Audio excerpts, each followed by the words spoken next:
Assalamualaikum warahmatullahi wabarakatuh. Nama saya Misi Indah Wulandari. Saya dari Program Studi Pendidikan Tari NIM 20332033. Hari ini saya akan mempresentasikan tentang analisis lingkungan dan peluang serta ide wirausaha. Analisis lingkungan merupakan hal yang perlu dilakukan dengan tujuan untuk mengidentifikasi lingkungan perusahaan. Secara umum, lingkungan perusahaan terdiri dari dua bagian, yaitu lingkungan internal dan lingkungan eksternal. Analisis lingkungan internal merupakan lingkungan yang berada di dalam perusahaan dan pada umumnya dapat dikendalikan oleh perusahaan yang meliputi manajemen, pemasaran, keuangan, produksi dan operasi, penelitian dan pengembangan serta sistem informasi manajemen yang dapat berupa kegiatan perencanaan, pengorganisasian, pemotivasian, penempatan staf dan pengontrolan.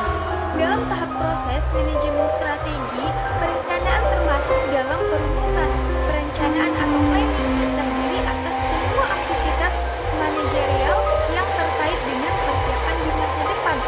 Tugas-tugas khususnya mencakup peramalan, penetapan tujuan, penggunaan strategi, pengembangan kebijakan dan penentuan sasaran. Misi suatu perusahaan perlu diselaraskan dengan visi yang dimilikinya sehingga dapat mencapai proses yang harus dilakukan seorang wirausahawan terdiri dari 4 aktivitas. Yang pertama, pemindaian atau scanning. Pemindaian merupakan studi terhadap semua segmen dalam lingkungan umum. Melalui pemindaian, perusahaan mengidentifikasi tanda-tanda awal dari perubahan potensi dalam lingkungan umum dan mendeteksi perubahan-perubahan yang sedang terjadi. Ketika pemindaian, seringkali perusahaan menghadapi data dan informasi yang ambigu, tidak lengkap dan tidak ada kaitannya. Pemindaian lingkungan merupakan hal penting dan menentukan bagi perusahaan-perusahaan yang bersaing dalam lingkungan yang tidak stabil. Selain itu, aktivitas pemindaian harus disatukan dengan konteks organisasi. Suatu sistem pemindaian dirancang untuk lingkungan yang tidak stabil dan tidak cocok bagi perusahaan. Yang kedua, pengawasan atau monitoring. Ketika analisis pengawasan atau monitoring mengamati perubahan-perubahan lingkungan untuk melihat apakah suatu tren yang penting sudah berkembang di antara hal-hal yang diamati dalam pemindaian. Kritikal bagi pengawasan yang berhasil adalah kemampuan untuk mendeteksi makna dan peristiwa-peristiwa lingkungan yang berbeda. Next, peramalan atau forecasting. Pemindaian dalam pengusahaan berkaitan dengan peristiwa dalam lingkungan umum pada suatu waktu. Pada peramalan atau forecasting, analisis mengembangkan proyek-proyek yang layak tentang apa yang mungkin terjadi dan seberapa cepat perubahan-perubahan dan tren-tren itu deteksi melalui pemindaian dan pengawasan. Yang selanjutnya, penilaian atau assessing. Tujuan penilaian atau assessing adalah untuk menentukan waktu dan signifikan efek dari perubahan-perubahan dan tren-tren lingkungan terhadap manajemen strategi suatu perusahaan.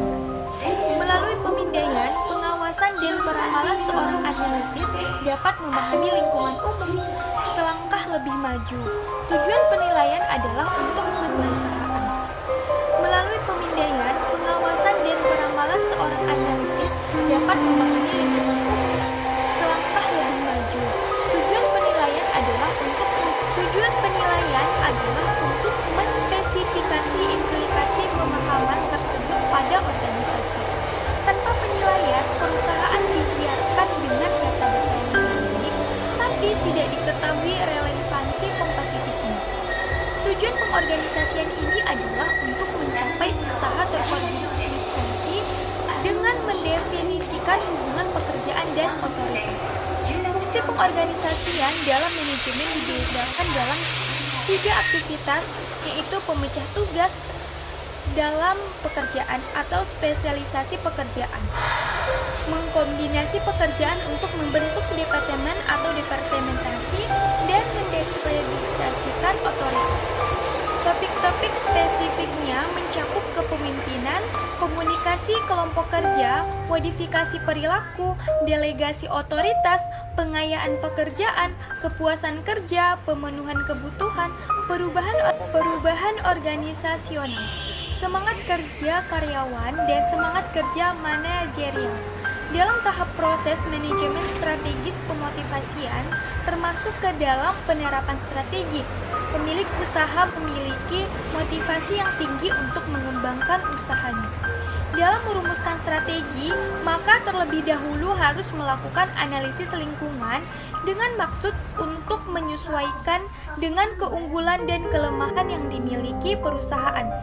Sebelum membicarakan segala sesuatu mengenai lingkungan bisnis, maka hendaklah dimengerti terlebih dahulu beberapa istilah, yaitu yang pertama, lingkungan atau eksternal adalah faktor-faktor yang berada di luar jangkauan perusahaan yang dapat menimbulkan suatu peluang atau ancaman.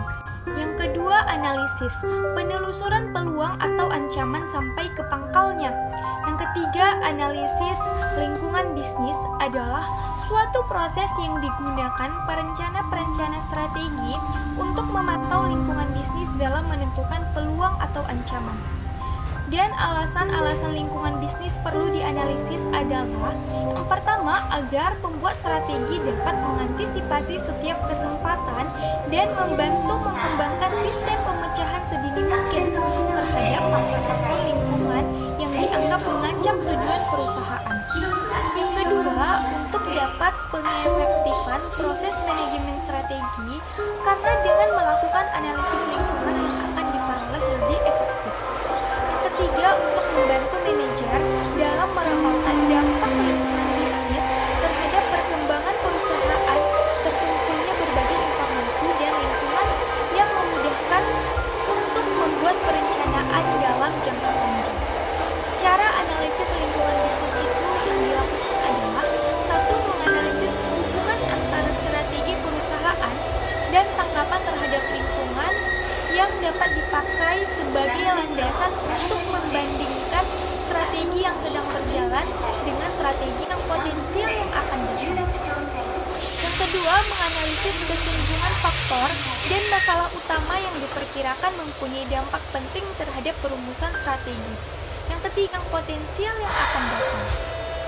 Yang kedua, menganalisis kecenderungan faktor dan masalah utama yang diperkirakan mempunyai dampak penting terhadap perumusan strategi. Yang ketiga, mencoba meramalkan kemungkinan yang akan terjadi pada masa yang akan datang terhadap lingkungan bisnis. Dan yang keempat, komponen analisis lingkungan bisnis. Yang pertama, ada scanning, mengidentifikasikan petunjuk awal dari perubahan dan kecenderungan lingkungan bisnis. Yang kedua, monitoring, mendeteksi arti melalui observasi terus-menerus dan perubahan dan kecenderungan lingkungan bisnis.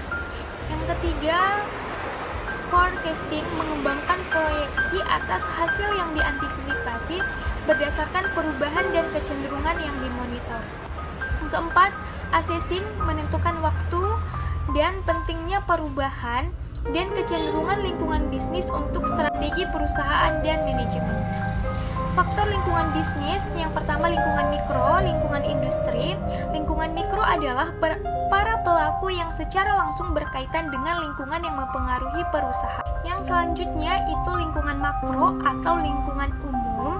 Lingkungan makro adalah kekuatan yang timbul dan berada di luar jangkauan serta biasanya terlepas dari situasi operasional perusahaan. Nah, sekian yang dapat saya sampaikan pada kesempatan kali ini. Jika ada kata-kata saya yang salah atau kurang berkenan, saya mohon maaf. Saya Missy Indah Wulandari. Assalamualaikum warahmatullahi wabarakatuh.